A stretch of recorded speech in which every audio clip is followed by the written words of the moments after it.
Excelente, muy bien. Vamos entonces ahora sí a abordar un poco este tema del Estado constitucional de derechos desde la perspectiva justamente de la teoría general del Estado y cómo es este asunto para nuestra realidad constitucional actual, ¿sí? Entonces, bueno, vamos a empezar diciendo que somos una corriente neoconstitucional. ¿Qué quiere decir esto? Neo viene del vocablo neo, nuevo constitucionalismo, es el llamar a una corriente en la que básicamente lo que prima es la idea de una constitución central, una constitución que tiene como base justamente centralizar a esta norma jurídica y ponerla como centro del ordenamiento jurídico, volviendo a la pirámide kelseriana que clásicamente se nos ha instruido académicamente, es la cúspide de la pirámide, la Constitución, pero no únicamente como una constitución política como se venía normalmente entendiéndola, sino verdaderamente como una norma jurídica. ¿Y cuál es la trascendencia o cuál es la diferencia entre ser política a ser o a constituirse como una norma? La constitución política era más como una especie de declaración de principios, una especie únicamente de ciertos direccionamientos, ciertas aspiraciones, mas no justamente constituía un instrumento normativo, ¿no? Un instrumento que pueda normativizar las conductas, normativizar procesos, normativizar estructuras. Y justamente esa es la idea del nuevo constitucionalismo o del neoconstitucionalismo, que las constituciones actuales adquieran esta fuerza o estos cuerpos normativos, ¿sí? Entonces, a partir de eso es que esta constitución, como les decía, se pone en el centro del ordenamiento jurídico y tiene este efecto irradiador, ¿no? Entonces ya nos dice, ya no es solamente una carta de buenas intenciones, ya no únicamente es como una especie de direccionamiento, una especie de principios para comportarnos, no es una carta política, sino es una norma que nos manda, que nos da ciertas directrices, ciertas actuaciones, estructuraciones. Es una verdadera norma jurídica. Y ya no es únicamente de directrices, sino que realmente tiene efectos su cumplimiento y su incumplimiento, ¿no? Tal es así que ya no únicamente tiene un enfoque hacia lo hacia lo público, o solamente hacia los que crean las normas, o solamente a quienes actúan desde el Estado. Tan obligado está a observar y respetar la Constitución el servidor público, el ministro de Estado, el presidente de la República, los alcaldes, como está obligado a respetar el empleador de una empresa, cualquier persona de índole particular. ¿Ok? Entonces, esta es la onda, esta es la corriente del neoconstitucionalismo que realmente pues abarca esta idea que la Constitución se convierte en un eje transversal a todas las actuaciones, tanto públicas como privadas. Partiendo de eso, bueno, a pesar de que hablamos de neoconstitucionalismo, solamente nuestra Constitución pues ya tiene ya tiene sus años, ¿no? Esta Constitución nace en el año 2008, ¿no? Ya ha tenido sus años, ya incluso se está planteando la posibilidad de realizar una nueva constitución a través de una asamblea constituyente, ¿no? Ha tenido sus reformas, ha tenido sus cambios estructurales no tan trascendentales para llegar al proceso que ahora se está proponiendo de una asamblea constituyente, pero ya ha tenido sus reformas, ¿sí? Entonces, cuando nace esta constitución, justamente el artículo 1 es la que data respecto a los principios fundamentales o los principios fundantes de esta constitución. Es como su especie de carta de presentación, una especie de adjetivación que caracteriza fundamentalmente cuáles van a ser sus su orden de Estado, ¿no? Su teoría general del Estado, lo que nos enseñan en ciencia política y que ha adoptado el Estado ecuatoriano, ¿ok?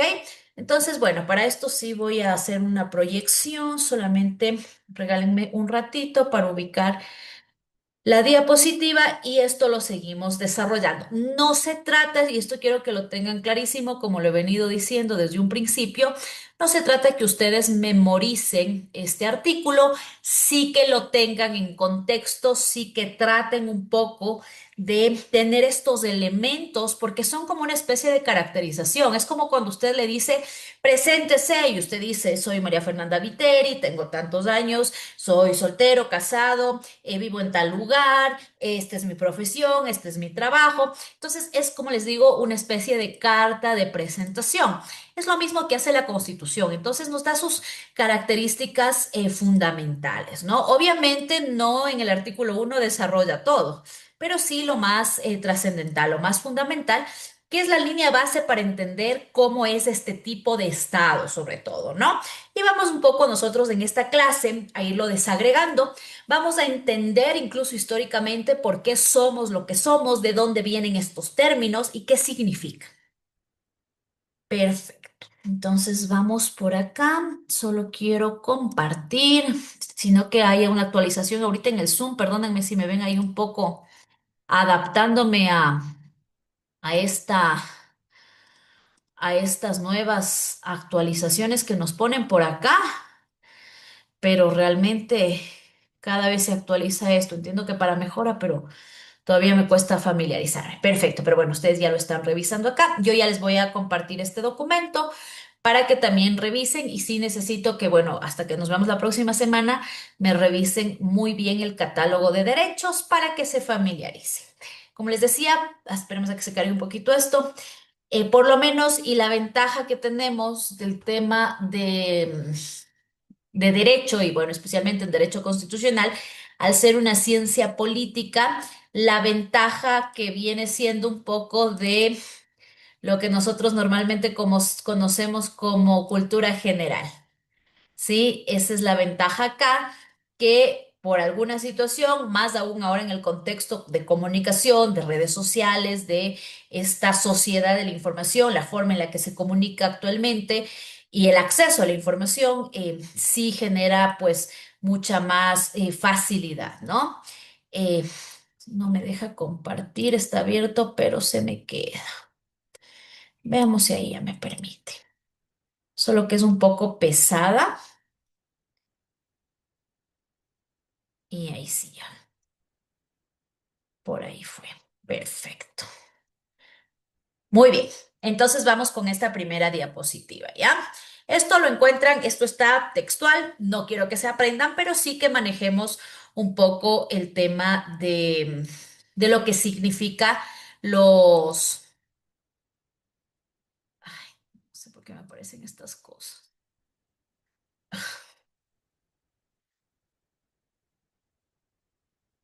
Espérame que se me está actualizando algo del PDF, no es el problema del Zoom.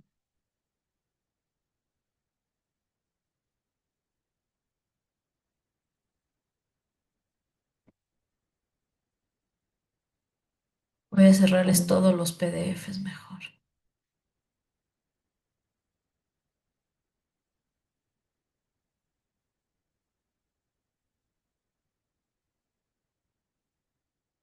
Sí,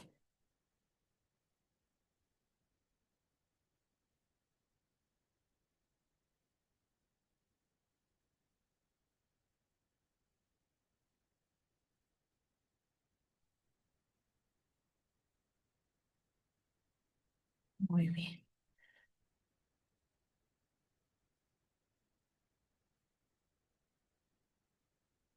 Y quiero que la pantalla esté lista cuando yo les comparte y no, que no se me aparezca nada de esto.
A ver, no le voy a mover nada.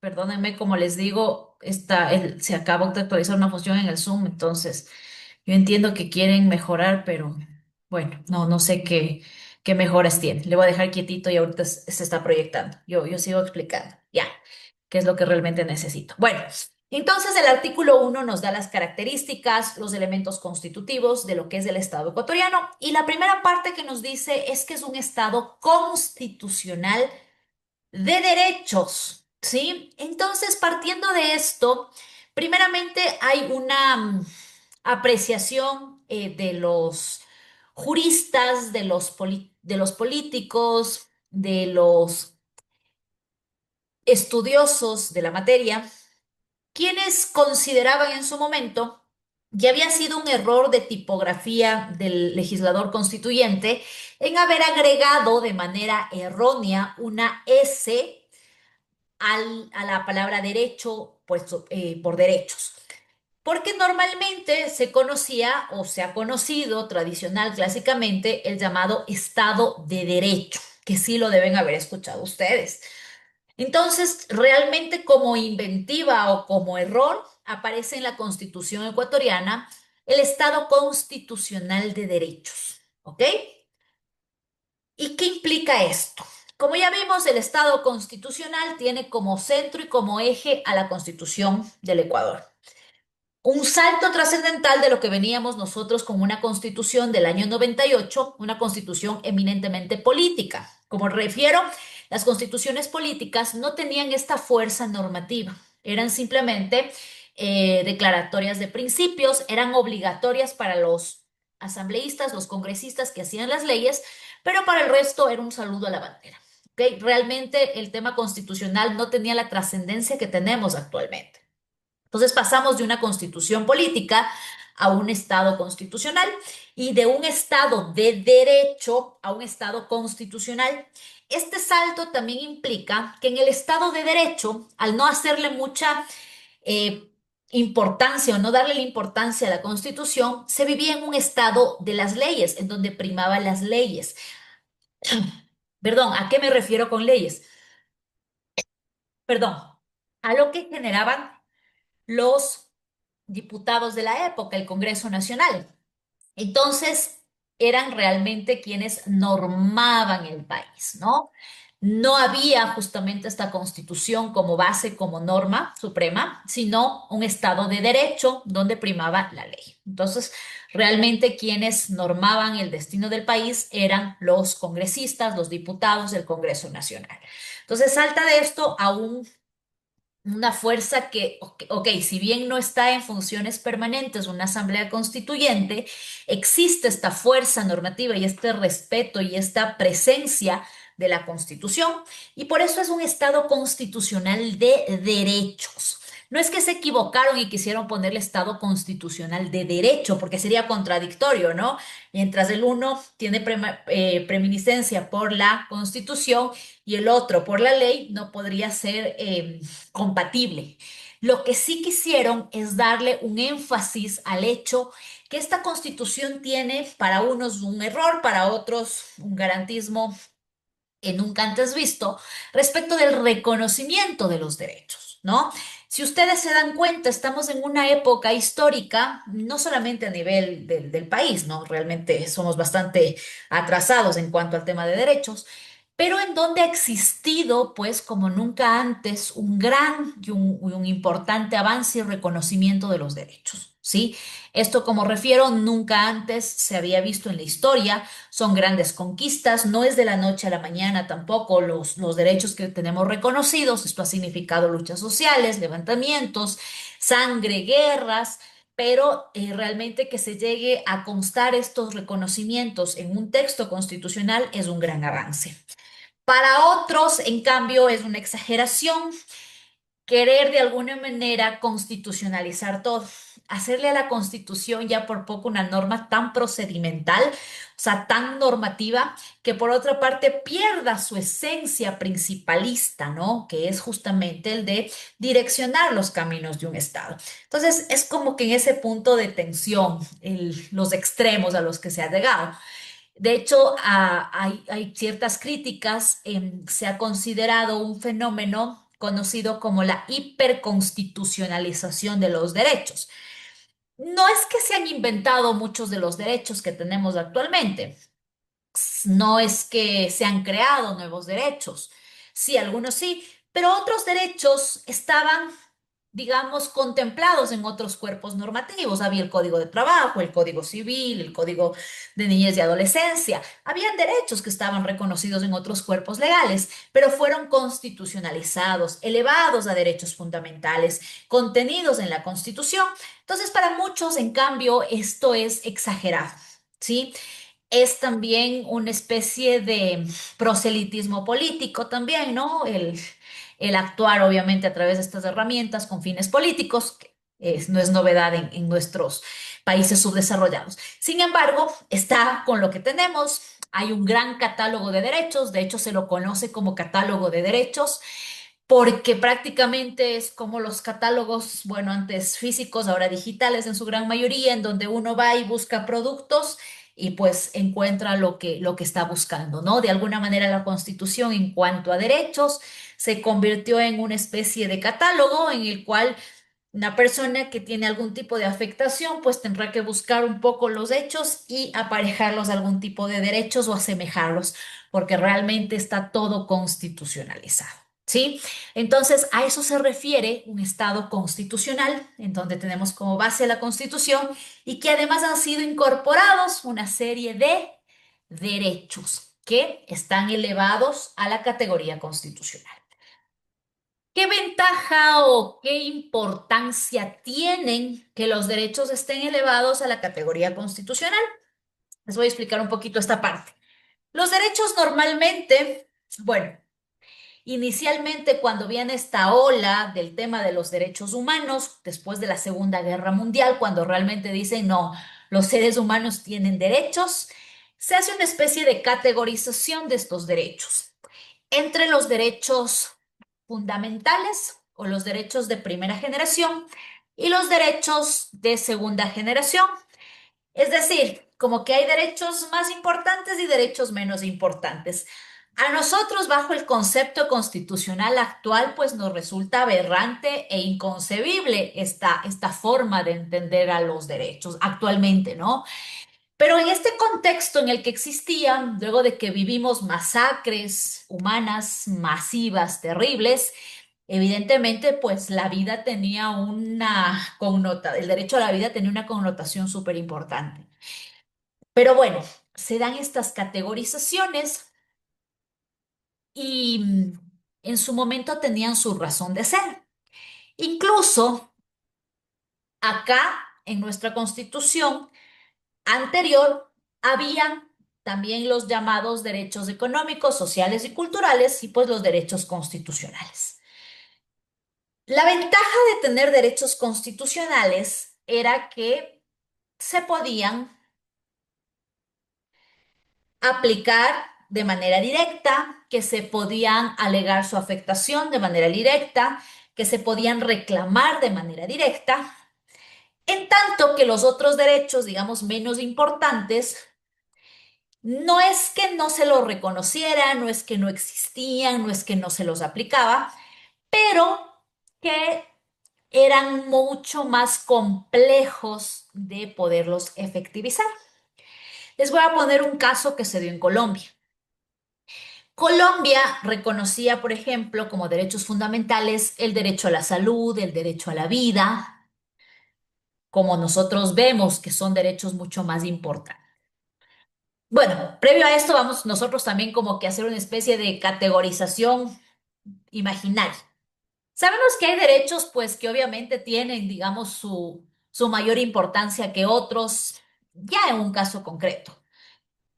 Hay derechos sin los cuales, pues, evidentemente no va a haber la vida. Justamente el derecho a la vida, el derecho a la salud, que son derechos, justamente por eso tienen su connotación de fundamentales, sin los cuales no pudiera existir el ser humano en sí mismo.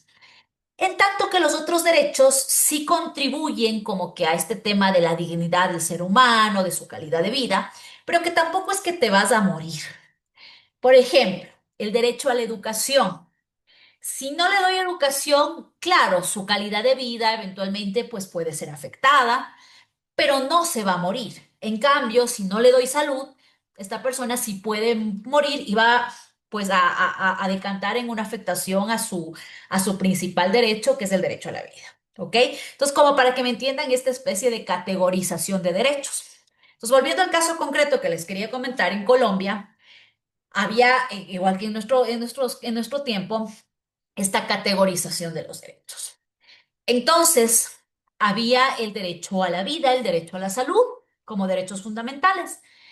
Pero, por ejemplo, no había lo que ahora sí existe en nuestra Constitución y en la Constitución de Colombia, que es también muy semejante a la nuestra, el derecho a la salubridad, el derecho al medio ambiente sano, el derecho a que, por ejemplo, los gobiernos autónomos descentralizados nos den servicios públicos básicos de agua potable, saneamiento, alcantarillado, tratamiento de aguas servidas. En una ciudad de Colombia tenían un grave problema respecto del tratamiento y el saneamiento eh, de aguas servidas, ¿no? Del tema de alcantarillado, del tema de saneamiento. En consecuencia, trataban, pues, de esta población de que cumplan las ciudades con este mandato. Pero las ciudades decían, o sea, no se van a morir, o sea, no es un derecho fundamental el derecho al alcantarillado, digámoslo así, ¿no? Y en efecto, pues no era un derecho fundamental.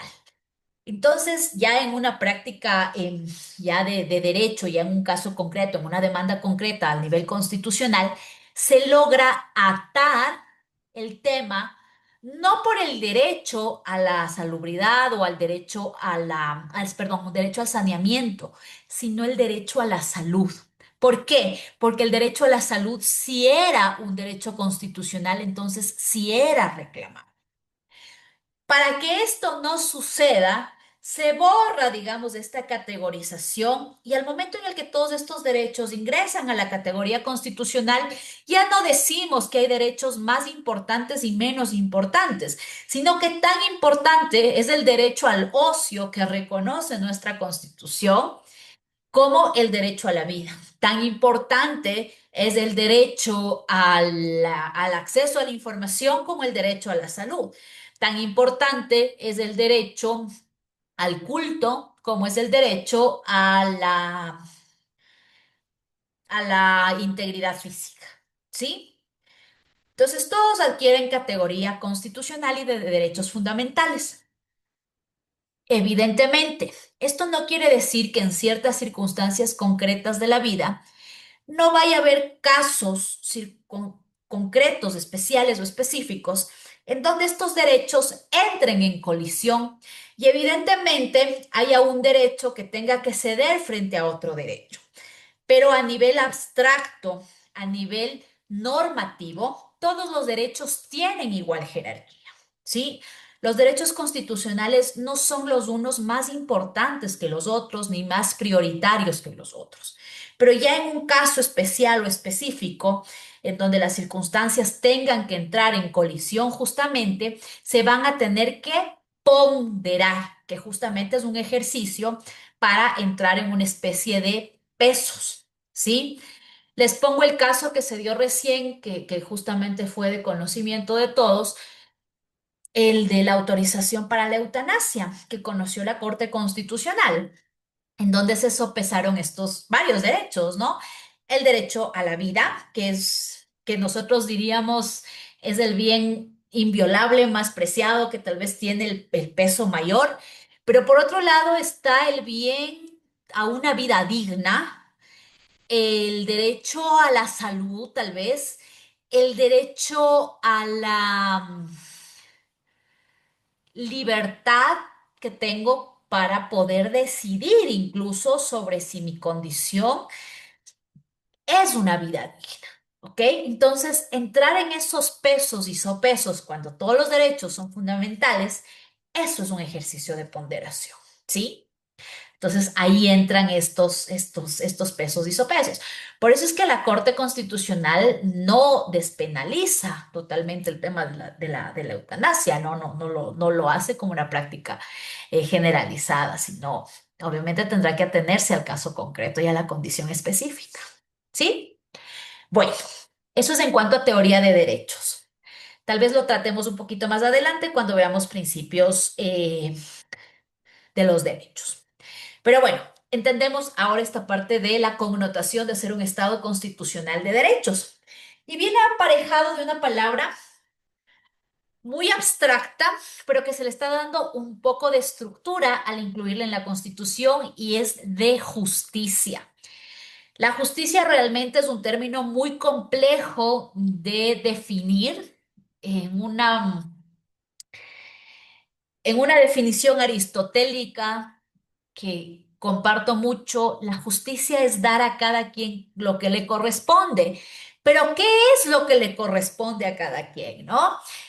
Básicamente aquí, cuando entramos al tema de justicia en un Estado constitucional, no solamente quiere decir que los derechos sean constitucionalizados, sean reconocidos, sean elevados a la categoría constitucional, consten en la Constitución, sino que también sean justiciables. ¿Qué quiere decir que sean justiciables?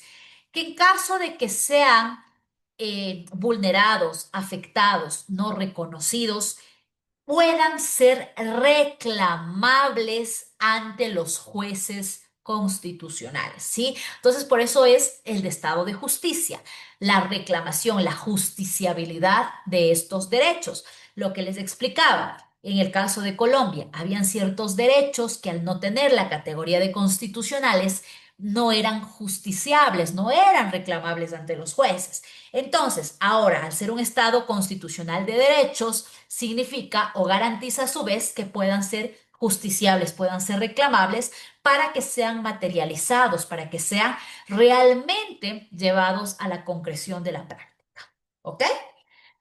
Ahora vamos a ver que también somos un Estado social. ¿Qué quiere decir ser un Estado social? No tiene que ver con ser socialistas o no. Un Estado social es un Estado que presta atención a las necesidades sociales. Yo suelo ponerles en un contexto histórico para que sea muy, digamos, enfático la parte en la que ustedes puedan evidenciar esta clase de Estado, ¿no? El Estado social nace posterior a los desastres de la Segunda Guerra Mundial.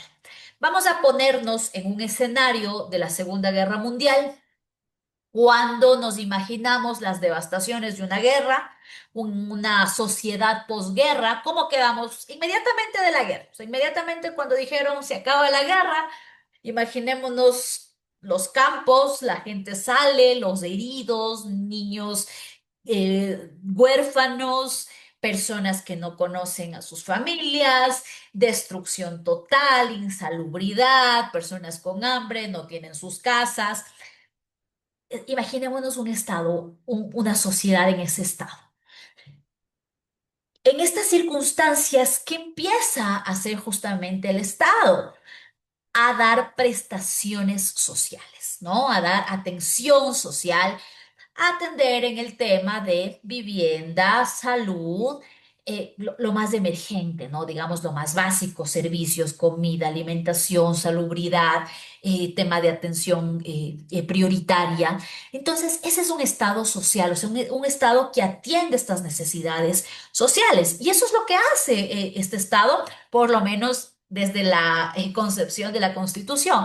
Si nosotros leemos el texto constitucional, que ya lo van a hacer ustedes como tarea en estos días, realmente el que lee y no vive nuestra realidad dice, o sea, aquí te están dando todo, realmente vives en un paraíso, porque es un estado que si nosotros leemos dice, yo estado, te doy educación, te doy salud, te doy vivienda, te doy hábitat, te doy un medio ambiente sano, te garantizo servicios. Entonces nos da todo. Entonces es un estado que yo,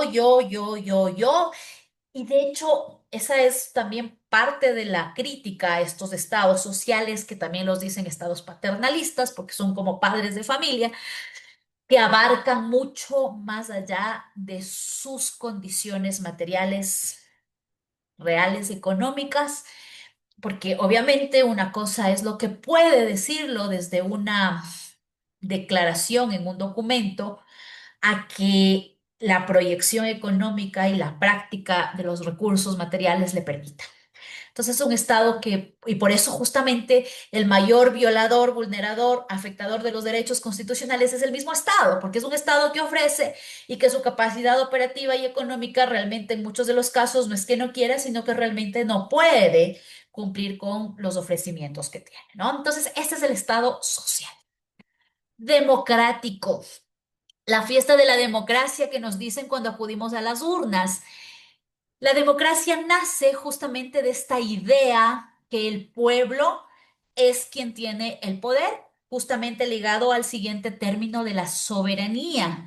La soberanía viene también derivado justamente de un evento histórico en donde el Estado, bueno, no es Estado, ¿no? Sino el régimen monárquico, donde existía un rey, se termina una persona que abarcaba todos los poderes, creaba las leyes, ejecutaba, juzgaba, que abarcaba todos los poderes, pues se termina la monarquía, realmente se corta la cabeza del monarca y se funde el Estado republicano, no inmediatamente, pero es el inicio, ¿no? Del Estado republicano, y en donde dicen, no, no es posible que gobierne una cabeza, que gobierne un linaje, que gobierne una familia, sino que somos varios los gobernados. Entonces, el soberano, porque antes al rey se le decía el soberano, pues realmente el soberano es el pueblo, somos la mayoría. Entonces, cuando vayamos a elegir quién nos va a gobernar, lo vamos a hacer por mayoría, por democracia. ¿Por qué? Porque demo significa pueblo y kratos poder, el poder del pueblo. Y esta es la idea que se nos ha vendido a nosotros, que el pueblo es el que tiene el poder, pero lamentablemente este poder del pueblo se activa únicamente en época de elecciones, ¿no? Eh, Más adelante veremos que la idea de esta constitución justamente fue cambiar un poco esta visibilidad del pueblo como depositario de los votos en época de elecciones, sino tal vez de una construcción permanente de la democracia a través de otros órganos de participación democrática, que no solamente sea esta democracia representativa, que es justamente el tema del voto. Pero la democracia, o ser un Estado democrático, viene del hecho de que las autoridades de elección popular justamente se eligen por mayoría a través del sistema de voto o sufragio, ¿no? Y que el soberano o la soberanía radica en el pueblo. Va ligado también de la independencia, ¿no? Nuestra historia nos refiere que hemos tenido que pasar por un proceso independentista eh, desde desde el ser colonia española a la independencia española, posteriormente la Gran Colombia, hasta que en 1830 se funda realmente la República del Ecuador, justamente como república, en donde ya pues se da lo incipiente de lo que tenemos ahora como Estado republicano. Es un país unitario. Esto de unitario significa no en relación a que no hay división política interna en provincias, en cantones, que eso es necesario para el tema de administración, sino en cuanto a la cuestión especialmente de índole legal. Les voy a poner un ejemplo. Si Pepito Pérez comete un delito en el Carchi y el mismo delito es cometido por Juan en el cantón El Guabo de la provincia del Oro, es juzgado con el Código Orgánico Integral Penal. No existe normas distintas, no existe un Código Orgánico Integral Penal para cada provincia, ¿no? Entonces, bajo esta circunstancia existe una unidad en materia legal especialmente, ¿sí? Claro que respecto del tema descentralizado, existen ordenanzas municipales, provinciales, pero únicamente en ciertos temas administrativos dentro de sus jurisdicciones. No funciona como, por ejemplo, los estados federados o confederados, el caso de Estados Unidos de Norteamérica, los Estados Unidos mexicanos, la República de Argentina. Ellos tienen legislaciones en cada provincia o en cada estado. Por ejemplo, en Estados Unidos hay estados en donde es legal el aborto, hay otros estados en donde es penado el aborto, hay estados en donde se practica la pena de muerte, hay estados en donde no se practica la pena de muerte y es un solo estado. ¿ok? Entonces, aquí todo nos manejamos por la misma norma. Eso significa unidad, unitario, ¿ok? Lo intercultural y plurinacional viene derivado o viene dado del tema de la existencia, pero sobre todo del reconocimiento de culturas y nacionalidades, que rompe con el paradigma o con la idea de que somos una sola raza o una sola cultura, sino justamente de esta cuestión diversa que nos caracteriza, ¿no? Tanto a nivel interno como a nivel externo. No hay una caracterización específica que nos diga que somos ecuatorianos por nuestro color de piel, por nuestro color de cabello, por nuestro color de ojos. Por lo menos ahora nosotros vemos a alguien de tez blanca, de cabello claro y decimos, es gringo, ¿no? En cambio, a nosotros muy difícilmente nos identifican como ecuatoriano justamente por nuestra diversidad étnica, incluso la forma en la que nosotros hablamos el idioma es muy distinta en las distintas partes del país. Creo que entre nosotros mismos muchas veces no nos entendemos hablando el mismo idioma, ¿no? Como les decía, más allá del tema de saber que existimos, es el reconocernos, ¿no? El reconocerlo desde la Constitución. Y esto aparentemente, el decir somos un Estado intercultural y plurinacional, es como que una declaratoria, es como una letra más por ahí, pero en el fondo, si ustedes se ponen a ver, es la base para que posteriormente, que ya lo vamos a revisar en la parte estructural, se haya dado pie para que se reconozca algo también fundamental y que, si bien ha sido bastante complicado y conflictivo a la hora de la práctica, es el tema de la Administración de Justicia Indígena, ¿sí? El que conste en esta constitución que no somos una única cultura o una única nacionalidad, que incluso ni siquiera tenemos un único sistema de administración de justicia, es lo que precisamente nos hace totalmente diferentes. De hecho, justamente con Bolivia es con quienes compartimos esta cuestión de la culturalidad, ¿no? Entonces, vuelvo y repito, no es solamente el hecho de decirnos que somos mega diversos, sino que realmente sí tiene una implicancia, especialmente para nosotros que estamos estudiando el tema jurídico, el tema legal, respecto de la administración de un sistema de justicia, que no somos un único sistema de justicia, que se ha roto esta idea de tener una única administración de justicia, sino que hay un reconocimiento de varias formas de administración de justicia, que si bien la Constitución habla de la justicia indígena, no es solamente el indigenismo céntrico de la Sierra Centro-Norte la que nos han vendido, ¿no? Sino que hay también administración de justicia de otros pueblos, de otras nacionalidades, que incluso es muy distinta, muy diferente, ¿sí? Pero es precisamente esta declaratoria la que permite que se instituya posteriormente, ya como parte incluso de la estructura del Estado, dentro de la función judicial, la justicia indígena. ¿Ok? Y finalmente, dentro de esta caracterización, nos han referido que somos un país laico. ¿Qué significa el laicismo? El laicismo significa em, el gobierno o bueno, el Estado y su gobierno tiene una administración indistinta, tiene una administración totalmente independiente de cualquier injerencia de culto, religión, iglesia. ¿Y por qué decirlo en una constitución? Porque, bueno, primeramente reconociendo implícitamente la libertad de creencia, la libertad de culto, la libre determinación de cada persona de creer o no creer en lo que quiera, pero adicionalmente por un dato histórico en nuestro país. En nuestro país viene de una herencia colonial española. Venimos de una conquista española que no solamente fue una conquista, digamos, como una masacre sangrienta de guerras, de sometimiento físico, sino también de un sometimiento ideológico a través del dogma y a través de la fe católica, ¿no? Nuestros indígenas fueron eh, adiestrados a la fe católica.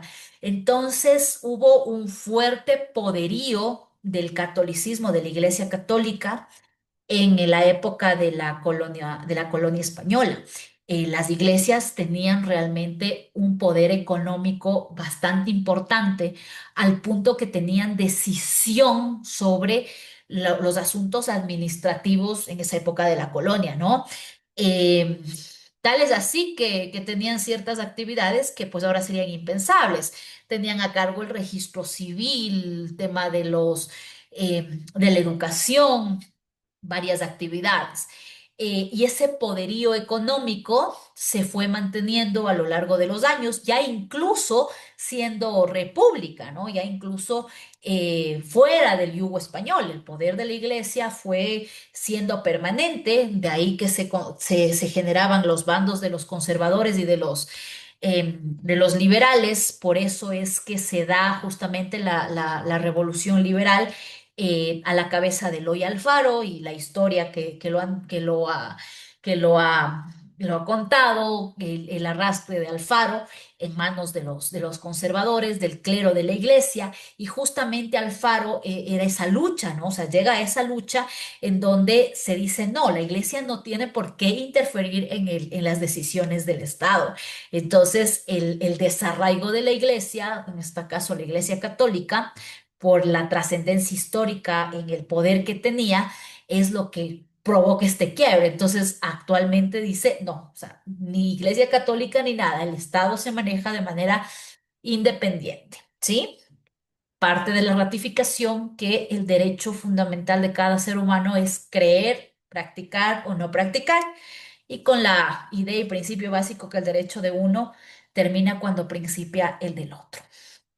Perfecto. Vamos a hablar un poquito de ciencia política acá. En cuanto a organización del Estado, ya les había dicho que es una república, viene del vocablo res pública. Res, cuando ustedes escuchen la palabra res, viene del derecho romano, del vocablo romano. Significa res, significa cosa, ¿sí? Significa cosa. Ustedes escuchan res, es una cosa. Y pública, pues de todos, ¿no? Es la cosa pública. El Estado republicano nace posterior a la terminación del régimen monárquico, bajo la idea de que el rey mantenía todos los poderes. Entonces no era coherente que una sola persona pues gobierne y mantenga estos tres poderes: el tema de crear las leyes, ejecutar las leyes y juzgar. Entonces, bajo esta cuestión, el pueblo, siendo mayoría, termina en la monarquía, nace la república, la cosa pública, y estos poderes se mantienen para administración de la cosa pública, pero ya no sobre la misma persona, sino que existe justamente la llamada división de poderes. Y características de las repúblicas, de los estados republicanos normales, es la existencia de los tres poderes o tres funciones. Ahora los llaman funciones: legislativa, ejecutiva y judicial. Normalmente un estado republicano moderno funciona, opera con con estos tres poderes. El caso ecuatoriano es un caso sui generis, un caso de ciencia política inventada. Aparte de las tres funciones, dijeron, creemos una función en donde el pueblo tome el poder y ascienda a función. Y se crea la función de transparencia y control social, actualmente muy criticada y en miras a ser eliminada, que ya lo abordaremos cuando revisemos estructura del Estado. Y adicionalmente la función electoral, que también pues vemos bajo lo que revisamos en el tema democrático. Lamentablemente la democracia en el país únicamente existe o se activa cuando estamos en épocas eleccionarias.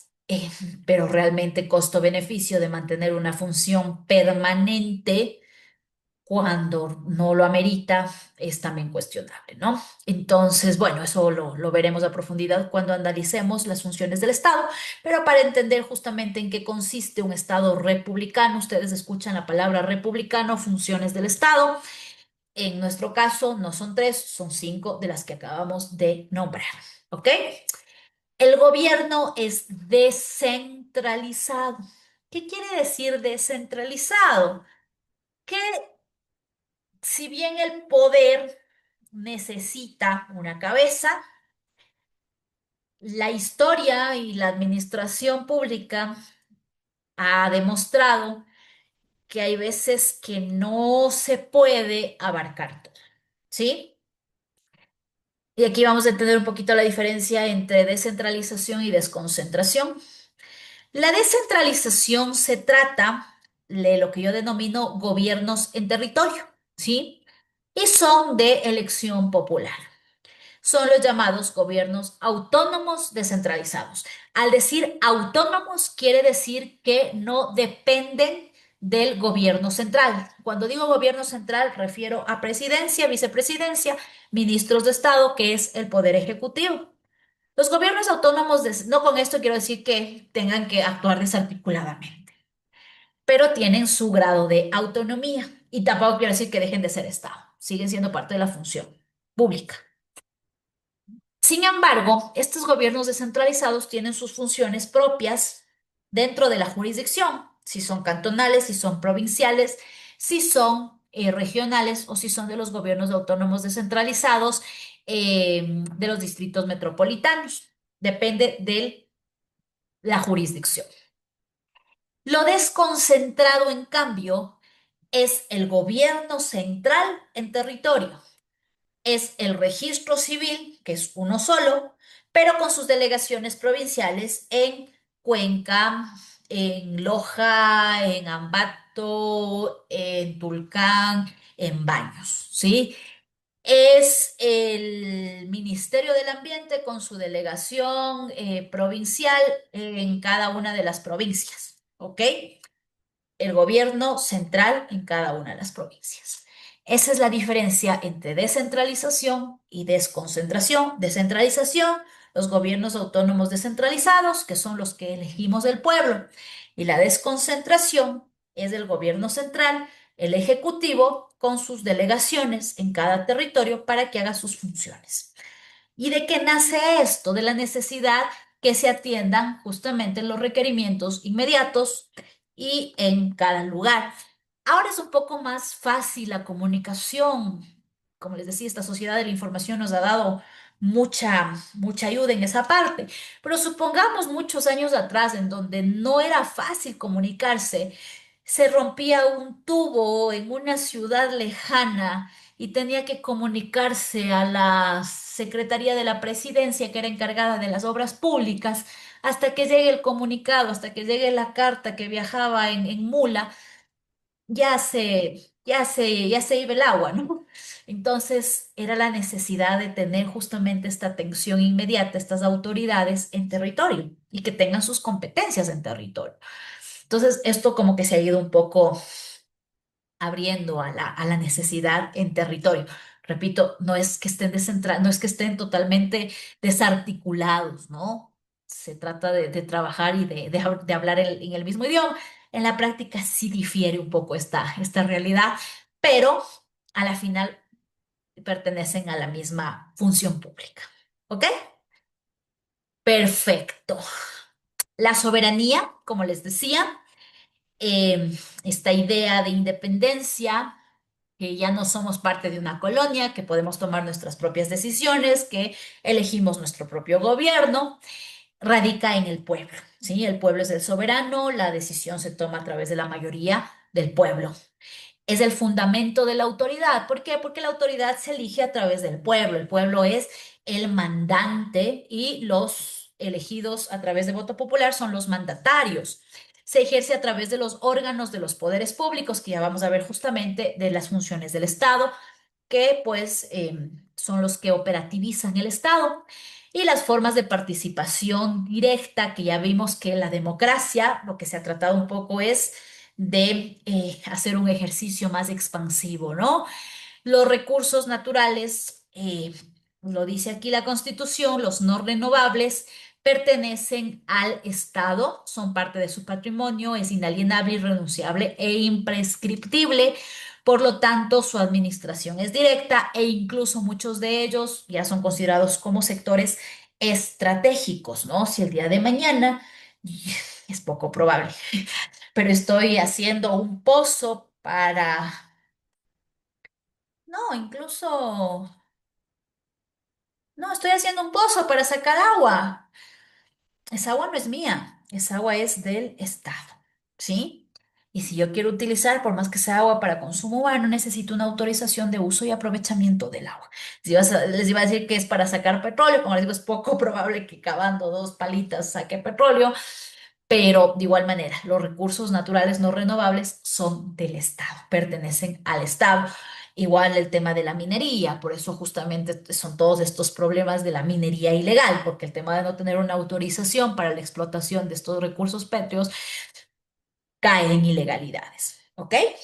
Perfecto. Entonces, como ideas centrales, esta constitución del año 2008 nos trajo un nuevo modelo constitucional en donde trascendemos de un Estado de derecho que tenía como base a la ley que creaban los congresistas, no se le paraba mucho asunto a la constitución, por así decirlo, en donde se trasciende a un Estado constitucional en donde la constitución es el centro del ordenamiento jurídico, es el eje y es una línea transversal para cumplimiento tanto a los actores públicos como a los actores privados. La Constitución es el centro del ordenamiento jurídico, parte del principio de supremacía constitucional. Todos los poderes públicos, todas las normas están sujetas a la Constitución, típica pirámide Kelsen, con esta jerarquía normativa en donde la Constitución se pone en la cúspide y pues justamente a partir de ello se ha generado la constitucionalización de los derechos. Todos los derechos son constitucionales, todos los derechos son fundamentales y por lo tanto todos los derechos son justiciables. ¿Ok? ¿Qué hace este artículo? Básicamente nos da una definición del Estado ecuatoriano, nos da una adjetivación de lo que es lo que va a presentarse a través del desarrollo del texto constitucional, tanto en su parte orgánica como en su parte dogmática. Orgánica de la organización, que es como forma de república, y dogmática todo el desarrollo de derechos. Son sus elementos constitutivos, son los principios y la forma en la cual se va a organizar, ¿sí? Esto es el tema fundamental, esta es la base sobre la cual nosotros vamos a ir desarrollando el resto de temas para entender este fenómeno de la Constitución del 2008, ¿no? Y sí les voy a pedir que le prestemos especial atención, porque recuerden que estamos en un tema político actual. Como les decía, sí suelen como que un poquito más allá de la teoría, de lo que está escrito actualmente, como para ver si es que estamos siendo parte del fenómeno actual, el entender que estamos en un proceso probable de ciertos cambios y reformas constitucionales, justamente lo que se está viviendo actualmente, ¿no? Lo que se está enviando a la Corte y todo lo demás. Entonces, aparte de lo que estamos entendiendo ya un poco acá como ciencia jurídica, no nos olvidemos la trascendencia política que esto tiene, ¿no? Y que por más que estemos estudiando derecho, no dejamos de ser ciudadanos. Sí, vamos a estar escuchando, entonces no seamos ajenos a la realidad que por fuera también se está manejando en estos temas, mucho más atención con el insumo técnico que ya estamos teniendo, ¿sí? Perfecto. Así que no sé si respecto a este tema que les acabé de explicar en este momento, alguien tiene una pregunta, alguna consulta, algo que no esté claro, que necesiten que les aclare, para ya pasar, si no, al tema de garantías. Perfecto. Solo déjeme traer una agüita.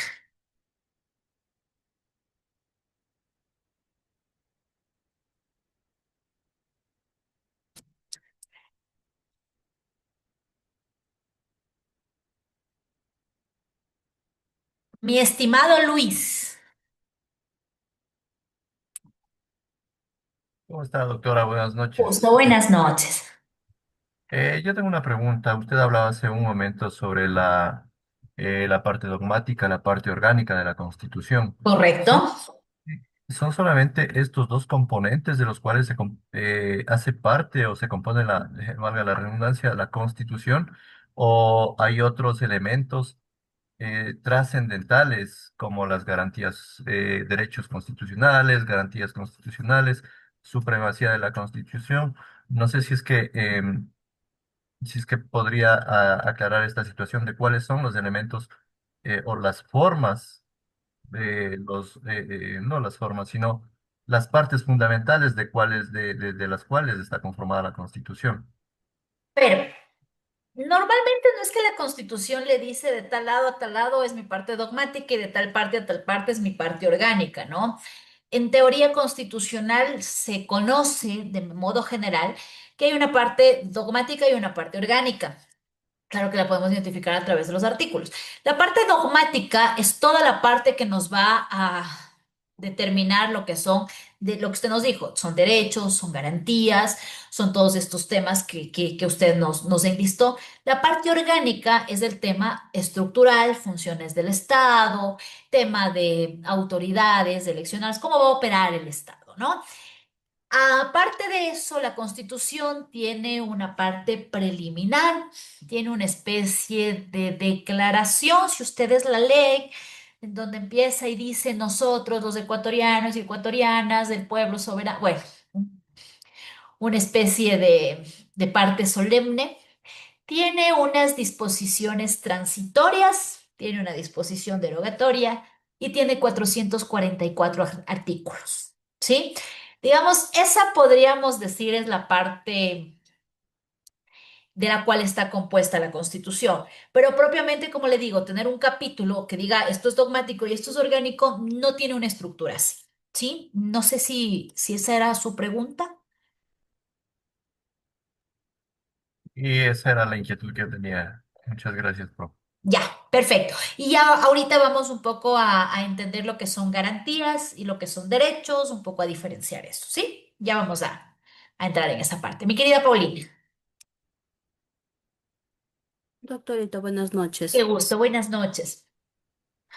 Una pequeña curiosidad se me vino en la parte que dice usted estado social. Ajá.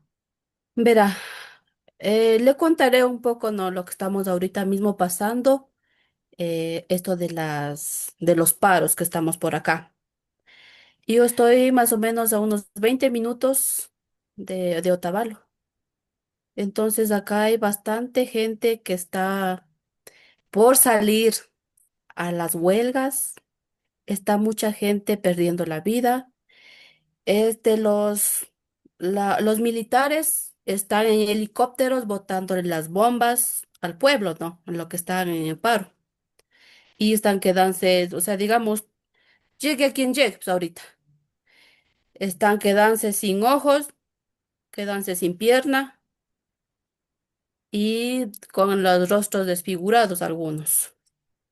Ahorita mi pregunta es, ¿tienen derecho a demandar al Estado de pronto para una indemnización de lo que están pasando? O sea, sí, sí, no. El tema ahorita es más complejo es muy complejo el tema que está sucediendo. Encima más que se puso un tema de estado de excepción, ¿no? Ya vamos a abordar el tema del estado de excepción, qué alcances tiene, qué se puede y qué no se puede hacer, pero hay un principio y es muy también aplicable al caso concreto, y eso lo van a tener que ustedes también ver en muchas circunstancias, especialmente en derecho público, que nos dice que el bien mayor cede al interés particular, ¿ok? ¿Qué quiere decir esto? Le pongo un ejemplo. Le pongo desde la percepción tal vez del Estado o de los señores militares que están operando desde arriba, sin una visión política. Veo que estas personas que están causando las paralizaciones, que están causando los paros, son personas que están armadas y que empiezan son 20 personas armadas frente a 5 personas civiles, ¿ya? Y que están atacándoles. Están en un estado de excepción y que, bueno, y empiezan, como usted dice, a botar bombas a quién es y a quién no es. Entonces, frente a esta situación es, o sea, o frenar a estas 20 personas o generar tal vez un caos general. Sí, no le digo que esté bien, no le digo que esté mal, no le digo que de pie o no de pie a una demanda, pero todo depende de un caso concreto. ¿Sí? Más allá de una indemnización acá, lo que se llama es de responsabilidad estatal. Y eso lo vamos a revisar cuando veamos el estado de excepción. Si bien el estado de excepción limita ciertos derechos y permite que la fuerza pública, la Policía Nacional y las Fuerzas Armadas puedan actuar precisamente en precautelar este bien común que le digo, no quiere decir que se extralimiten en sus funciones, pero también en ciertos casos se tiene que analizar qué es de extralimitarse en sus funciones y si en esa situación especial o específica ameritaba o no esa extralimitación, ¿no? Entonces, no podemos de alguna manera dar un criterio general si es que cabe o no cabe un tema de una reclamación o si es que frente a esa reclamación cabe o no cabe un tema de reparación, porque todo, como le digo, tendrá que ver la situación y el caso concreto y la situación y la circunstancia especial o específica que se esté teniendo. No sé si, yo sé que es muy general la respuesta, ¿no? Sí, sí, doctorita, precisamente eso. Por ejemplo, ahorita ¿quién en las redes qué dicen? ¿Quién le ha mandado a salir? ¿Quién les ha dicho que salgan? Sí, sí, Entonces, sí, exactamente. Por eso le digo, o sea, todo depende de los casos concretos. No se puede estandarizar, no se puede generalizar. em, Justamente en este tema del estado de excepción. Y vale la pregunta porque, como les digo, sí es importante que aparte de la situación que tenemos ahora, del contexto jurídico, tengan un poco el contexto político nacional, que eventualmente sí podrían tener una pregunta al respecto. Justamente en el tema laboral, yo vi unas que había sucedido casi al inicio de las paralizaciones, unas interrupciones en la provincia perdón, en el Coca, en la provincia de Orellana, para el tránsito de vehículos de Petroecuador, que constituían paralización del servicio público, ¿no? Entonces, en ese caso concreto, lo que se está haciendo es justamente procesando temas penales, ¿no? Porque hay una afectación directa, va a haber pérdidas económicas para lo que no se pudo producir en ese caso. Pero ahí le estoy hablando de un caso específico, un caso concreto en donde incluso se puede establecer una cuantificación de daño. En otras circunstancias, qué sé yo, a una de estas personas pierde el ojo. ¿Cómo va a ser cuantificada esa persona? ¿Qué medidas de reparación va a tener? Entonces, estandarizar que en todos los casos se va a dar una reparación no se puede. Se tiene que analizar caso por caso y obviamente tampoco es que todo el mundo judicializa o no a todos les judicializa. ¿Sí? ya, Se sí, tendrá que ir viendo. perfectamente. Sí. Sí, Pero hay que estar perfectamente. atentos igual del contexto nacional. Y ya vamos a entrar a ver los estados de excepción, que justamente nos va a servir un poco el contexto actual que estamos viviendo. Muchas ¿Sí? gracias, doctor. Con todo gusto. Perfecto. Vamos a hablar, ya les voy a pedir. Entonces, ustedes van a tener como tarea individual, personal, adentrarse en el catálogo de derechos. Eventualmente en algún momento deben haber oído. Ahora van a tener que leerlos, todos los derechos que están reconocidos en la Constitución. Eh, Vamos a hablar un poquito de la diferencia de los términos, porque nos hablan como que fuera la misma cosa, ¿no? Derechos, garantías, principios, normas jurídicas, reglas, pero realmente todas tienen su diferenciación y su connotación, ¿no? Para poder utilizarlas de manera más técnica. Así que veamos si la pizarrita por lo menos me deja compartir.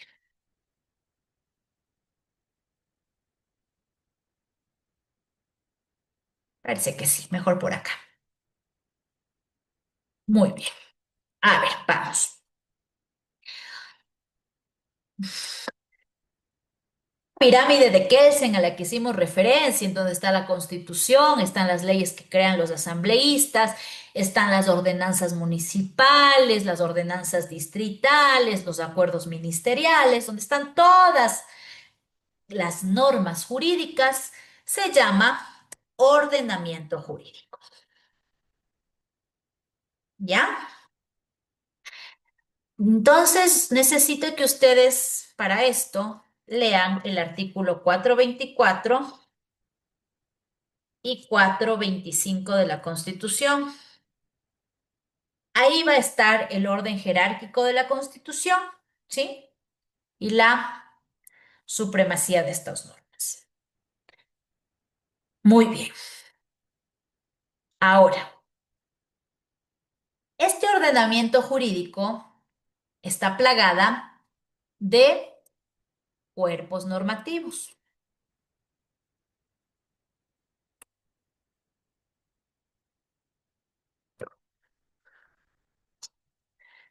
¿Qué les dije? Es la misma Constitución, son los reglamentos, son las leyes, son las ordenanzas, etcétera. Dos, obviamente, contienen normas jurídicas que están expresadas en artículos, ¿no es cierto? Perfecto. Pero hay distintas clases de normas jurídicas, ¿sí? Hay normas jurídicas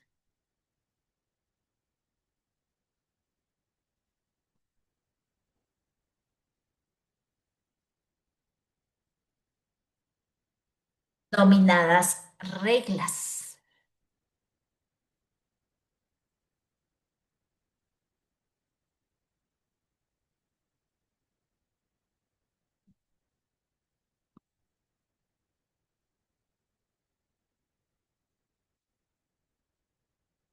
Que son denominadas hipotéticas.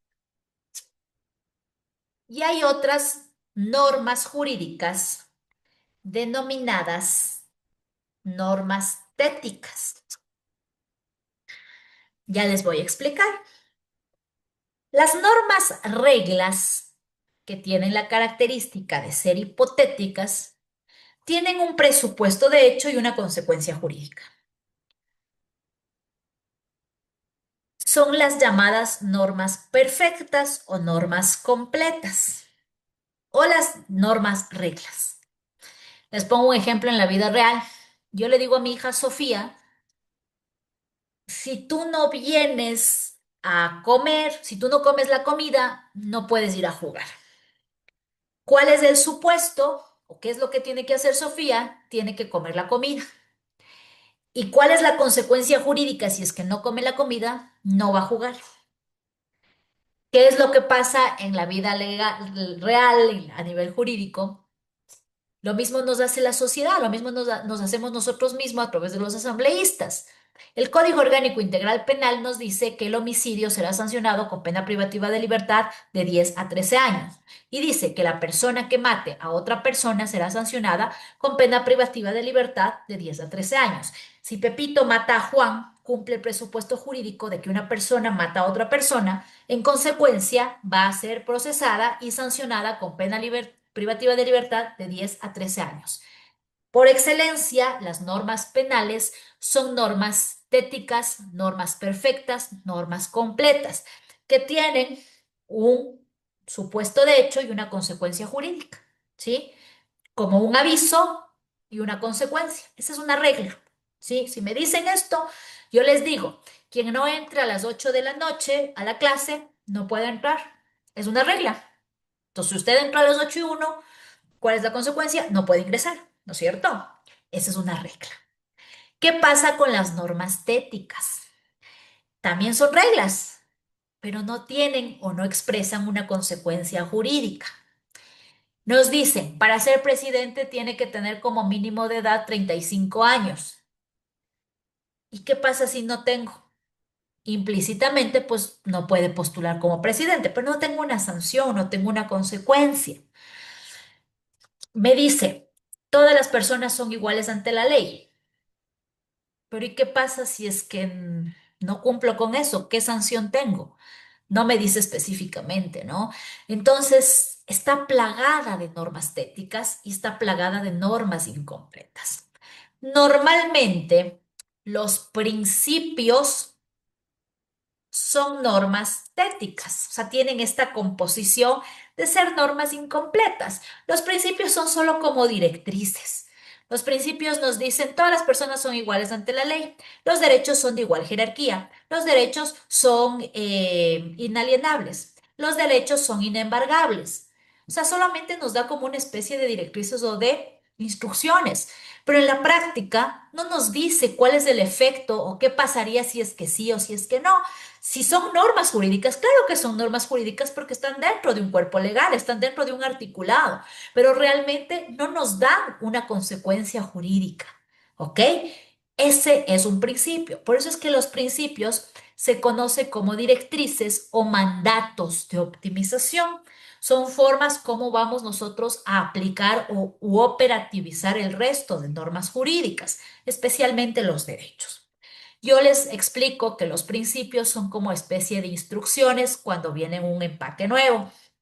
Tengo acá un empaque de algo y tengo aquí la forma en la que tengo que usar. Estos son los principios, ¿sí? Entonces me dice cómo tengo que usar. Así son los principios. Me dice cómo tengo que usar. Nada más. Por otra parte, el término de derechos es un poco más etéreo, es un poco más abstracto, un poco más ligado a la teoría jus naturalista en la función de un reconocimiento. Muchos dicen prerrogativas en favor del ciudadano y consta justamente como beneficios que están dentro de un cuerpo normativo. En este caso, al hablar de constitución, son derechos que constan dentro de la constitución. ¿Ok? Entonces, esta es la diferencia entre normas jurídicas, cuerpos legales, principios y derechos, que son en cambio las garantías.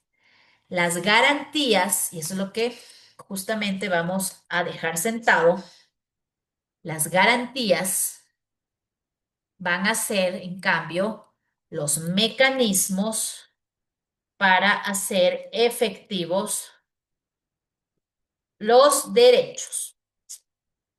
Sin las garantías, los derechos no serían materializables, no serían efectivos, ¿sí? Solamente serían letra muerta. En este sentido, pues los de las garantías sirven para que los derechos sean palpables, sean materiales, existan, ¿sí? Mm, creo que era en una clase ejemplificativa, pero yo les decía, es como cuando yo voy al banco y quiero hacer un préstamo y me dicen necesito un garante, ¿sí? Para que justamente si usted no va a pagar la deuda, el garante la pague. Entonces, el garante respalda la deuda, el garante da la forma en la que se va a cumplir con esa obligación. En este caso, las garantías son como los mecanismos, son los medios por los cuales se van a cumplir los derechos, ¿no? Por eso me piden una garantía personal. Si igual yo voy a hacer un préstamo y me dicen una garantía prendaria, va a quedar prendado algún bien material suyo, un bien mueble. Entonces, en caso de incumplimiento, se vale de esa garantía. Eso es lo que respalda, ¿no? Es un respaldo, ¿sí? ¿Alguna pregunta respecto de estos temas? No son del temario, pero como vamos a entrar a hablar de de estos términos, yo necesito que tengan claro cuando yo les diga regla, cuando se trate de una norma, cuando se trate de un derecho, cuando se trate de una garantía. ¿Sí? Claro. Perfecto. Vamos por acá. Ahora vamos a hablar de las garantías. ¿Sí? Repito, sin las garantías, los derechos serían letra muerta.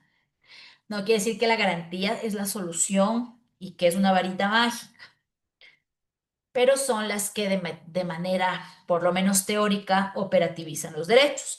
Y la Constitución ha reconocido tres tipos de garantías, que son las garantías normativas, las garantías denominadas de políticas públicas,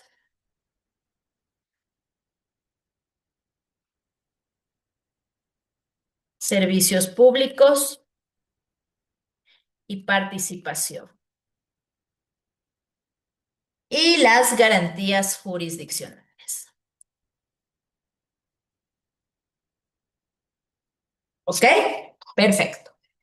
Las garantías normativas son las que permiten que los derechos constitucionales se operativicen a través del desarrollo y la creación de normas infraconstitucionales. Volvemos a la pirámide de Kelsen. La Constitución está en la cúspide.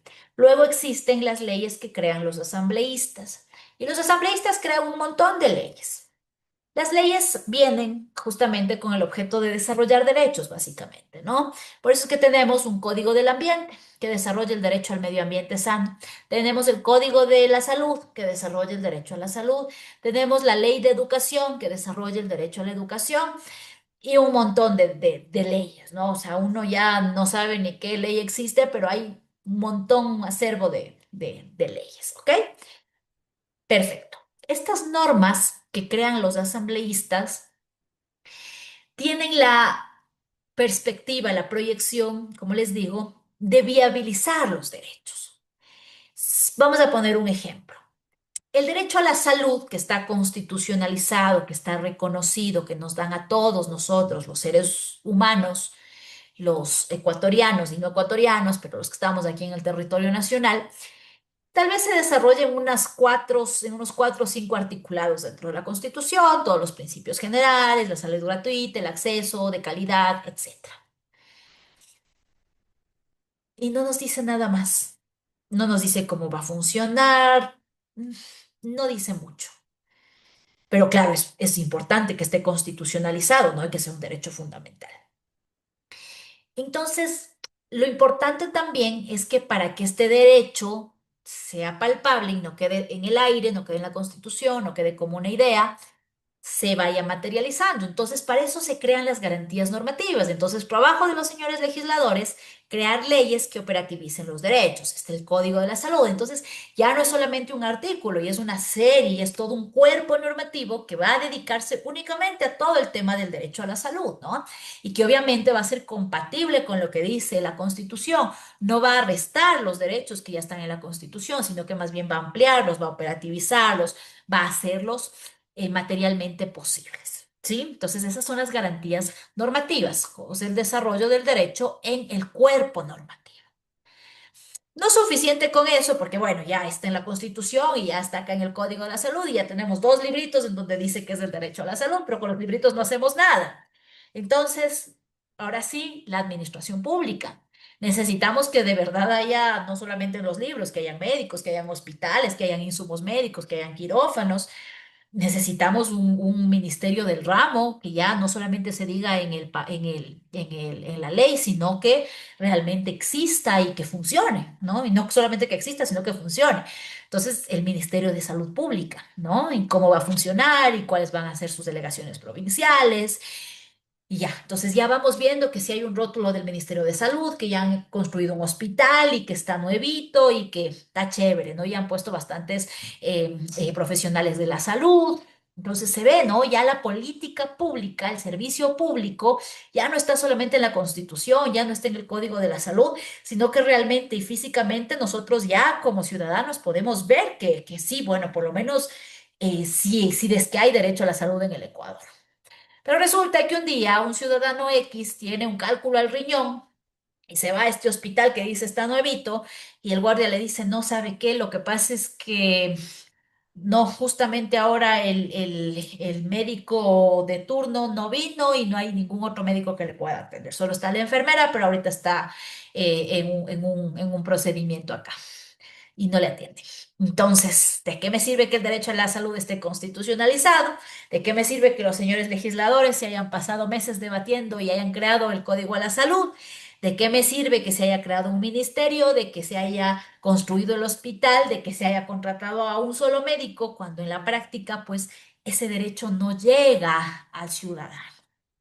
Cuando estas garantías, la normativa y la política pública, eso lo dice directamente, fracasan, vienen las garantías jurisdiccionales, que es justamente ante los jueces constitucionales. Entonces, como digo, no me sirve que el derecho esté constitucionalizado y que se monte todo un paraíso para desarrollar el derecho a la salud, cuando en la praxis, si me acerco a un hospital y a la red de salud pública y no tengo materialmente el acceso al derecho a la salud, no me estoy beneficiando de la salud, pues no resulta justamente en que se esté aplicando este derecho. Por lo tanto, ya no está funcionando estas garantías, voy a la justiciabilidad de los derechos. Voy ante un juez constitucional, no para discutir si yo, ciudadana María Fernanda Viteri, tengo o no derecho a la salud, eso ya está constitucionalizado, esto ya está zanjado, eso está declarado, el derecho fue declarado fundamental, está por sentado que yo tengo derecho a la salud por el hecho de ser ciudadana, por el hecho de ser humano. Lo que tengo que demostrar y lo que se tiene que demostrar es que hubo una afectación a este derecho por acción u omisión. En este caso hay una omisión. El ministerio no está dando la salud pública que le corresponde, ¿no? Dentro de sus funciones. Entonces, para esto ya nos han dado, digamos, como última situación frente a la falta de materialización de estos derechos, la acción jurisdiccional, ¿no? Las garantías jurisdiccionales, que es cuando ya nos toca acudir ante los jueces constitucionales. Y estas acciones jurisdiccionales que nosotros tenemos y que esas las vamos a ir desarrollando una por una a partir de la próxima clase, está la más común, la más general, la más no compleja, pero la más desnaturalizada y mal utilizada, la acción de protección, ¿ya? El habeas data, habeas corpus, acceso a la información pública, medidas cautelares, acción extraordinaria de protección y acción por incumplimiento. ¿Ok? Esa es la forma, pues es el momento en el que ya cuando realmente las dos garantías han fracasado y se ha producido una afectación, una vulneración a los derechos constitucionales, yo tengo que acudir ante los jueces constitucionales. Evidentemente, pues cuando se trate de derechos constitucionales. ¿Y a qué me refiero a esto? Y bueno, lo veremos a profundidad ya cuando entremos a la parte procesal constitucional con cada una de estas acciones. Y la Corte Constitucional lo ha dicho. No todas las inobservancias al ordenamiento jurídico tienen necesariamente cabida en la esfera constitucional. ¿Qué quiere decir esto? Por ejemplo, yo el día de mañana tengo un despido intempestivo de mi trabajo en una fábrica y me despiden sin más razón y no me pagan. Pero la Constitución dice que yo tengo derecho al trabajo y que yo tengo un derecho a ser remunerada. Entonces yo me voy a quejar ante los jueces de constitucionales porque se me está violando mi derecho constitucional al trabajo y a una remuneración. Por más que sea y esté constitucionalizado el derecho, hay una vía especial y específica que es una reclamación ante los jueces del trabajo, ¿sí? Porque no estoy en un contexto de afectación más general al derecho al trabajo, ¿sí? Aquí estoy hablando de una acción especial o específica a un tema de haberes laborales. O les pongo un caso. Viene donde ustedes un cliente y le dice, ¿sabe qué? Yo quiero poner una acción de protección en contra del papá de mi hijo porque no me paga alimentos. Y quiero poner una acción de protección porque está violando el derecho constitucional a mi hijo, al interés superior del niño y el derecho a recibir alimentos. Entonces, por más que en efecto son derechos que están en la Constitución, ¿no? Todos estos derechos que dice realmente están en la Constitución, pero hay mecanismos para estas reclamaciones y obviamente es un juicio de alimentos ante el juez de la familia y es otro el procedimiento, ¿no? Entonces, todo tiene su razón de ser. O que el día de mañana le maten al Pepito Pérez y vamos ante un juez constitucional con una acción de protección y digamos que queremos una reparación integral porque le han violado su derecho a la vida, ¿no? Entonces, no tiene cabida ante un juez constitucional cuando lo que se está tratando es el cometimiento de un delito y le corresponde a un juez penal. Quiero que me entiendan absurdo de los ejemplos que les estoy poniendo, pero para llegar a la conclusión que no todas las inobservancias, afectaciones o violaciones al ordenamiento jurídico, cuando hablo de ordenamiento jurídico hablo de toda la pirámide de Kelsen que les estoy hablando, tienen necesariamente cabida o reclamación en el ámbito constitucional o tiene que ver con derechos fundamentales, ¿no? Si bien todos los derechos están en la Constitución, existen distintas vías de reclamación dependiendo justamente, como le explicaba Paulina, frente a la pregunta, al caso concreto. ¿Sí? Entonces, eso es súper importante que ustedes vayan teniendo en consideración para que precisamente cuando ya vayan teniendo casos especiales o específicos, no caigan justamente en la idea de que todo es constitucional, ¿no? De que todo tiene que irse por la vía constitucional, porque muchas veces, y eso es lo que ha generado que actualmente existan muchos abusos respecto de las garantías constitucionales, ¿no? Las garantías jurisdiccionales en este caso, cuando ya voy a acudir al juez jurisdicción, al juez constitucional, tienen ciertas ventajas y por eso también es que mucha gente se vuelca a estas garantías. Primero, ¿por qué? Porque son mucho más rápidas, son, digamos, de tramitación mucho más prioritaria. ¿Por qué? Porque justamente si estoy hablando de un derecho constitucional, es como que estoy en una situación un poco más emergente, ¿no? Sí, es importante que a mí me paguen mis haberes laborales, pero no es el caso, por ejemplo, de una persona que está solicitando que le autoricen a morir cuando ya está en una situación médica que ya no aguanta y que quiere un derecho a su buen morir, que hablaba en el caso de la eutanasia, ¿no? Entonces hay contextos y hay contextos, ¿sí? No con esto decimos que hay temas más o menos importantes, pero sí hay circunstancias totalmente distintas y cosas que pueden esperar. Entonces, la connotación mismo de derechos constitucionales o fundamentales sí permite justamente que sean atendidos con mayor rapidez. Entonces, esto ha dado pie para que muchos de los abogados y de las personas traten de irse rápido por la vía constitucional. Lo que un juicio normalmente, en un juicio laboral, pongamos, puede tardar, digamos, unos 3, 4 años con todas las instancias.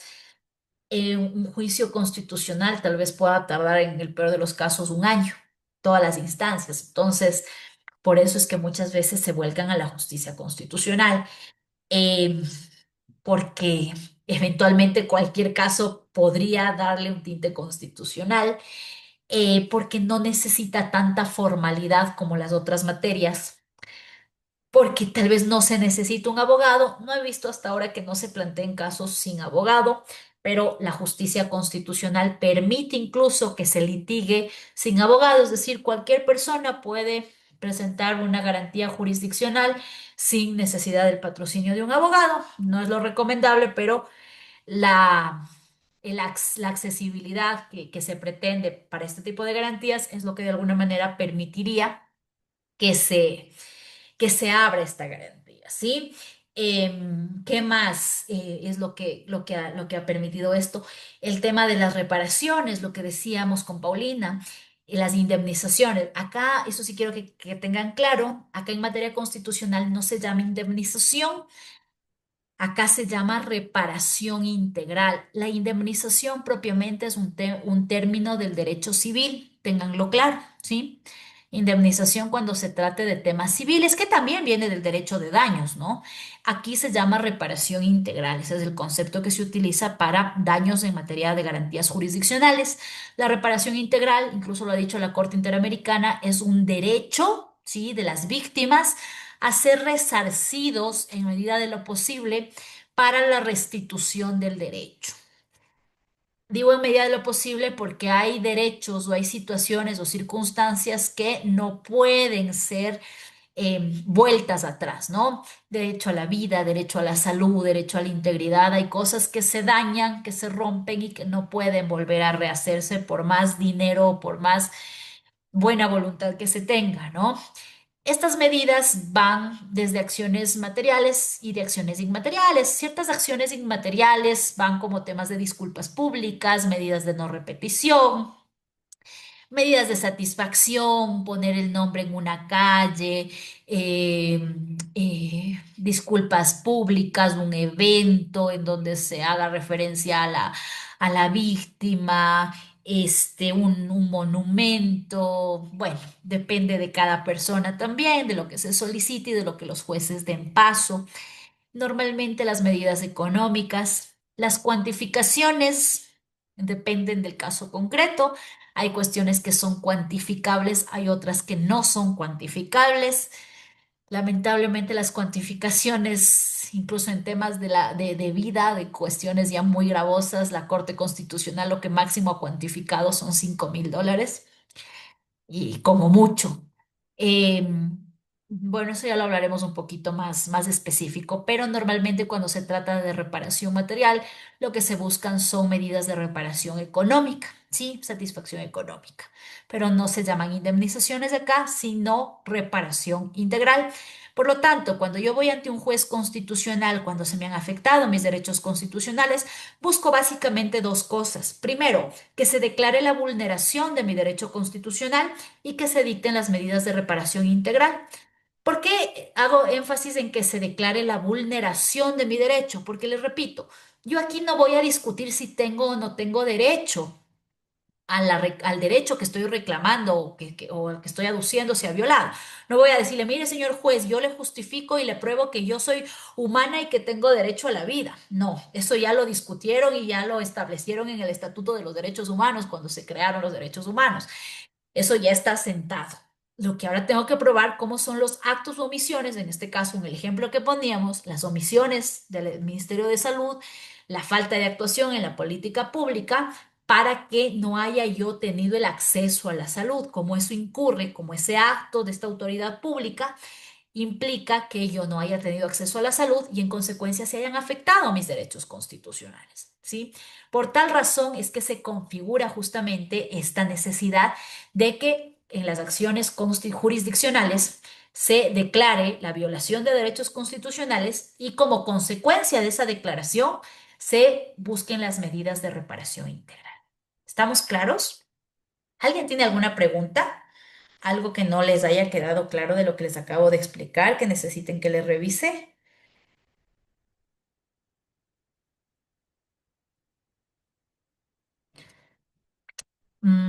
Sisa.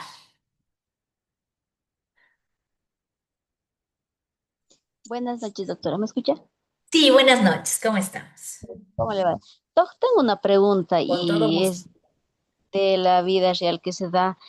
Eh, es sobre de los juicios de alimento que mencionaba y me quedó la duda es de que en los varones es a los 18 años y en las mujeres no recuerdo si es 24 o 25.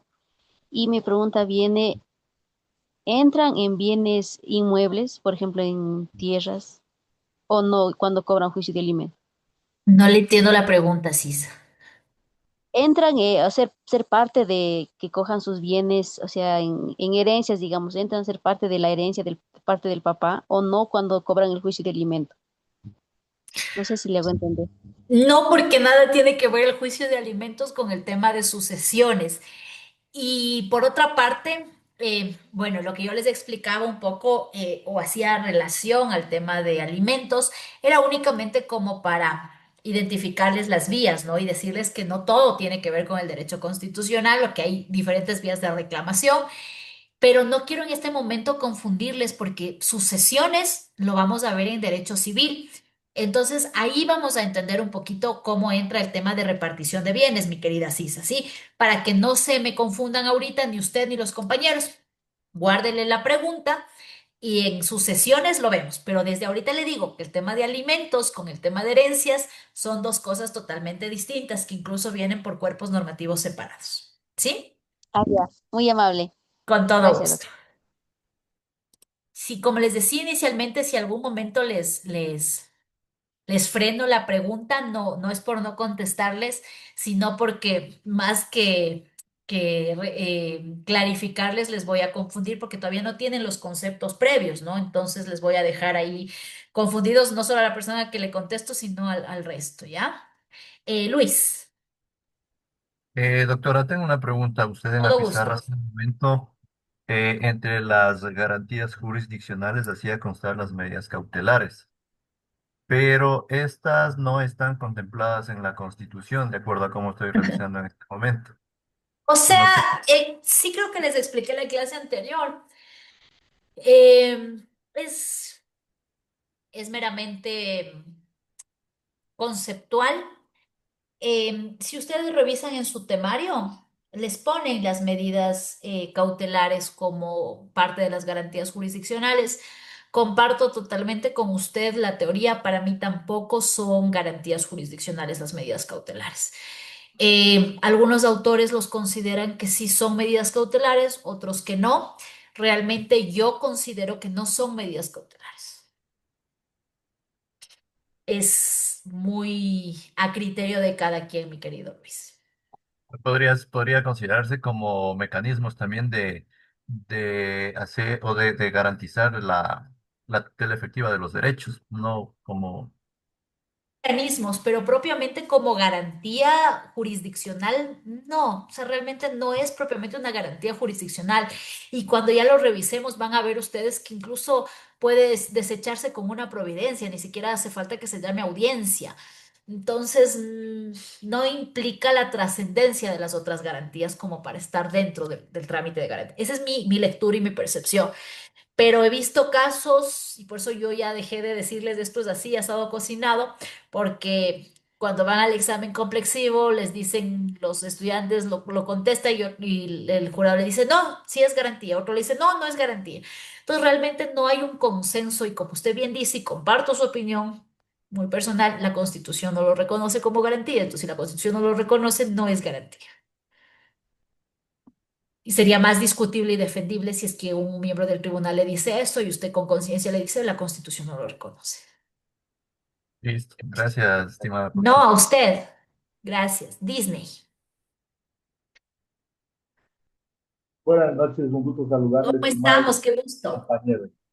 Y mi pregunta, bueno, tengo dos preguntas. La primera es con respecto a si hablamos de salud, que es un derecho constitucional que tenemos todos los ecuatorianos, eh, hay casos actualmente que se vulnera, digamos, el acceso a personas que tienen, que realizan diálisis, etcétera. Pero para yo poder ejecutar esta vulneración a mi derecho, ¿lo puedo presentar como un grupo de personas, como una garantía, o sea, que se está violentando una garantía jurisdiccional? Esa es la primera pregunta, doctora. Y Vamos la con la segunda, primera. Vamos de una en una porque luego me olvido. O sea, usted me dice que si puedo presentarla de manera conjunta. por supuesto, Sí, sí, sí. Como le digo, ya la vamos a analizar garantía por garantía.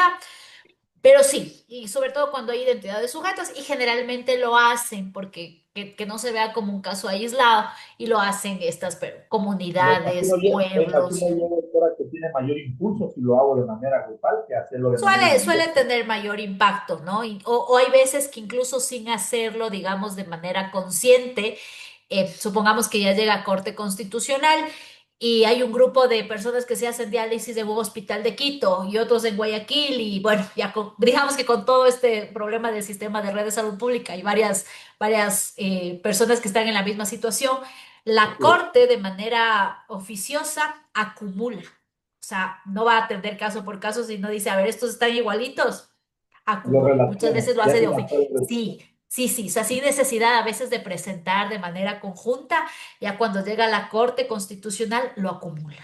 Ajá.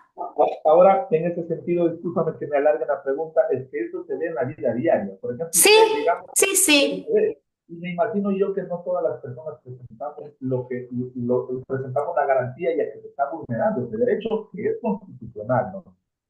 Pero bueno, la segunda pregunta, estimada docente, es, me imagino yo que hay un proceso bien definido para presentar la garantía jurisdiccional, haciendo referencia, por ejemplo, a lo que usted mencionaba, de una, qué sé yo, cuando uno pierde un trabajo, digamos. Porque si estuviera abierta las dos opciones de presentar una acción de protección o hacerlo vía laboral, entonces, pero mi pregunta es la siguiente, debería estar bien definido cómo proceder en caso de que se den estos casos, ¿verdad? Por ejemplo, le digo un ejemplo.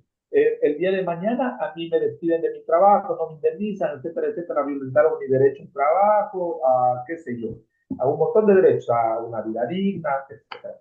pero yo lo presento vía vía acción de protección. Entonces, ¿por qué lo presento así? Porque como usted lo menciona, es mucho más rápido, se atiende. Pero yo pienso que debe haber el mecanismo o el procedimiento clarito para yo presentar en la vía que corresponda, ¿verdad?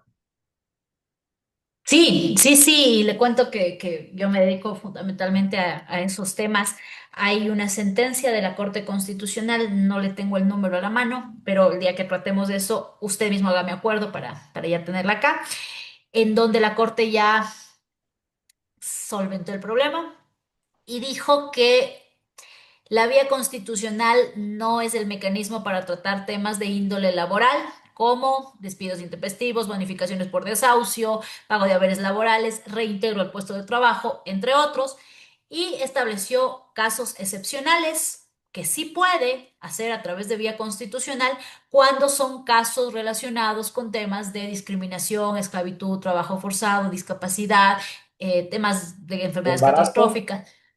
Perdón. embarazo, maternidad, Sí, ahí. no lo dice exactamente embarazo, pero lo dice situaciones de vulnerabilidad. Entonces lo menciona que la vía constitucional puede ser el mecanismo excepcional para esos casos, pero si no reviste ninguno de esos casos excepcionales, la vía necesariamente es la laboral. Entonces, digamos, ya nos zanjó eso, eso fue a inicios del año 2024 esa sentencia, entonces ya, digamos, O sea, está definido, porque yo me ya ponía a está pensar que definido. venga un cliente mañana y me diga, oiga, mire, me pasó, me votaron, y yo le digo, pongamos una acción de protección, pero O ya sea, veo que no es que está cerrado, ¿no? Porque siempre se puede buscar alguna cuestión, ¿no?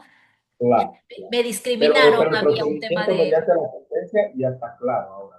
Es más clara, ¿sí? Sí, sí, Claro, es más clara, porque antes quedaba mucho a la interpretación, ¿no? No me motivaron el motivo de la salida. Entonces dejaba mucho a la interpretación, pero realmente la sentencia es muy clara en ese aspecto, en decirnos en estos casos sí, en otros casos no. Justo es una sentencia en contra de Petroecuador, que era donde más se desnaturalizaban los casos de reintegro laboral. Entonces sirvió muchísimo como para frenar estos abusos del derecho.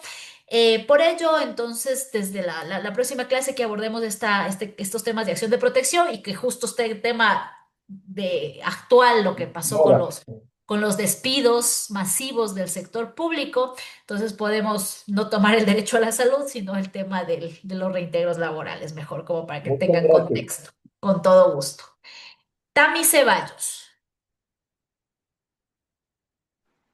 Hola Miss, ¿cómo está? Hola, Precisamente, ¿cómo estamos? precisamente referente a los despidos que hubieron ahora hace un mes atrás, la Corte Constitucional, cuando declaró inconstitucional la ley del presidente, la LOIP, mencionaba que habían algunas denuncias por parte de trabajadores que habían sacado las entidades, pero sin embargo solamente hubo retroactividad de la ley de la niñez y del COIP, Ajá. más no la de los empleados públicos. O sea, ya sacaron a los empleados y ahí se quedó. O sea, entiendo que ya la Corte Constitucional no va a hacer nada más en ese caso, o los juicios van a seguir. Los juicios pueden seguir porque cada quien está, como les decía siempre, acuérdense, cada quien es un mundo diferente, hay un caso concreto, hay situaciones particulares que van a ser en cuerdas separadas, no se puede generalizar, no se puede homogenizar. ¿Por qué usted me dice, así como los despidieron, todos tenemos esa duda, como los despidieron intempestivamente y masivamente a todos, entenderíamos que si es que se declara inconstitucional, se los recontrata y se los devuelve masivamente, ¿no? Imagínense el caos que fuera, ¿no? Ya las partidas ya se les quitaron, ya se les pagaron, tendrían que devolverla. Uy, no, o sea, sería un caos primeramente. O sea, me pongo desde la administración pública, eso sería un relajo. Por otra parte, hay que tener en cuenta, y esto tenemos que ser claros en esa circunstancia, las desvinculaciones, sea servidores públicos u obreros, no han sido declaradas inconstitucionales, ni con el advenimiento del presidente Noboa, con sus leyes actuales, ni con sus decretos. No hay todavía una declaratoria, o sea, no es impedido terminar relaciones laborales del sector público ni del sector privado, ni a empleados públicos ni a empleados privados. Entonces, realmente no tiene un efecto a eso. Lo que tiene un efecto sí es a ciertas actuaciones o a ciertas formas en las que se estaba pretendiendo desvincular, pero realmente las desvinculaciones fueron con supresión de partida y fueron despidos intempestivos. Se les O sea, pagaron y sí, exactamente. me Fue pregunta como eso, quiera. está bien votado. Si es justo o es injusto, el efecto económico, pues obviamente afecta a las familias que fueron desvinculadas, pero es legal la medida. Ya, Ujú. Por eso es que no se ya, ya. puede, digamos, rever esa situación. Pero es interesante, más bien lo vamos a abordar cuando veamos el tema de acciones de protección y les voy a compartir esa sentencia como para que tengan claro el tema. Ya, ¿Sí? listo, gracias. Con todo gusto. Entonces les voy a mandar, ya les voy a ver la sentencia ahorita mismo. Les voy a mandar el documento que les estaba compartiendo. Necesito que lean todo lo que es respecto del catálogo de derechos, todos los derechos, ¿sí? Todos los derechos que están ahí.